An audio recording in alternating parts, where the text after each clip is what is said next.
Hey, okay, so we got a new website up. It is www.scramfalsepositive.com, scramfalsepositive.com, all one word.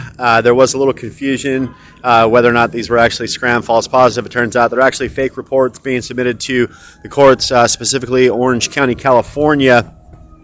So far, we've had a lot of good response so far from a lot of folks who are providing some good information and evidence to validate and prove that Scram Systems, specifically Scram of California, Arizona, Nevada, Hawaii, actually issuing false statements, flat out lies, and everything else. You can email us at helpwithscram@gmail.com. Excuse the noise in the background, or visit us at scramfalsepositive.com. Thanks.